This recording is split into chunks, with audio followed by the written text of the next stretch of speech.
प्रधानमंत्री मोदी के मन की बात कार्यक्रम का 30 अप्रैल को 100वां संस्करण होने जा रहा है। इसकी तैयारी भाजपा कार्यकर्ताओं ने शुरू कर दी है।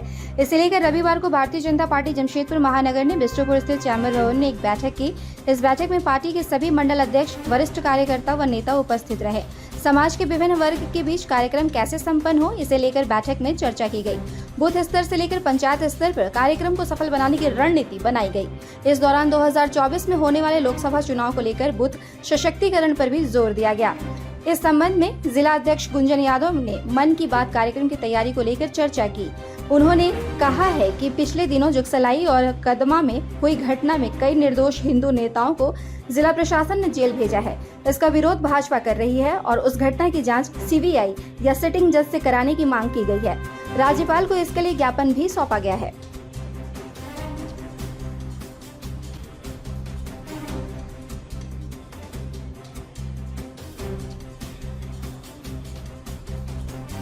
दो 2014 में अक्टूबर माह में उन्होंने देश की आम जनता को मन की बात कार्यक्रम के माध्यम से संबोधित करने की शुरुआत की थी। वही मन की बात कार्यक्रम का इस माह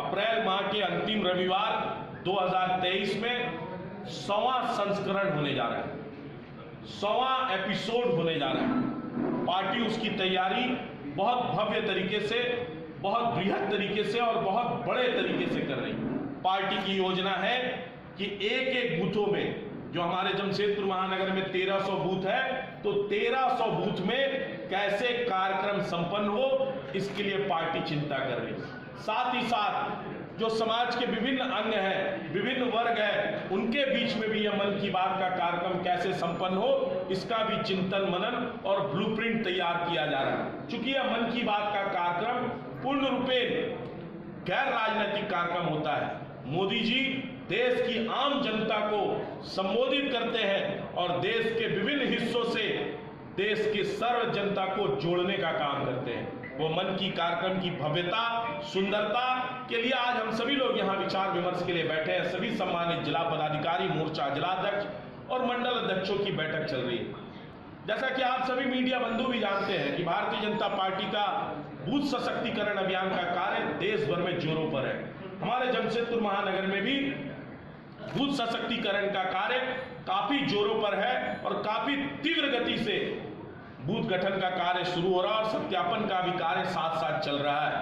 तो उसके निमित्त भी आज हम सभी लोग यहाँ चर्चा कर रहे हैं। साथ ही साथ पिछले दिनों जो जुगसलाई और कदमा शास्त्री नगर में घटनाएं घटी और जिस प्रकार से जिला के पुलिस प्रशासन के द्वारा निर्दोष लोगों को, जिनका घटना से दूर दूर तक कोई लेना देना नहीं है, जो घटना स्थल में मौजूद भी नहीं थे, बिना जांच पड़ताल के वैसे निर्दोष हिंदू जनमानस को उन्होंने गैर जमानतीय धारा, गलत आरोप के तहत गिरफ्तार करके एक अपराधी जैसा पेश आया।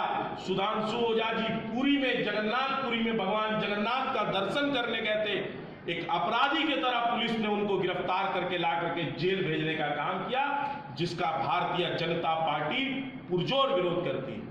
दिनों जो जमशेदपुर की घटना के लिए 5 सदस्यीय जांच समिति बनी थी, उस जांच समिति ने अपना पूरा रिपोर्ट तैयार करके प्रदेश नेतृत्व के महामंत्री प्रदीप वर्मा जी के साथ हम 5 लोग जमशेदपुर से भी थे। हम लोगों ने राज्यपाल महोदय को ज्ञापन सौंपा है और राज्यपाल महोदय से हम लोगों ने मांग किया है कि इस घटना का सीबीआई जांच या सिटिंग जज से न्यायिक जांच हो।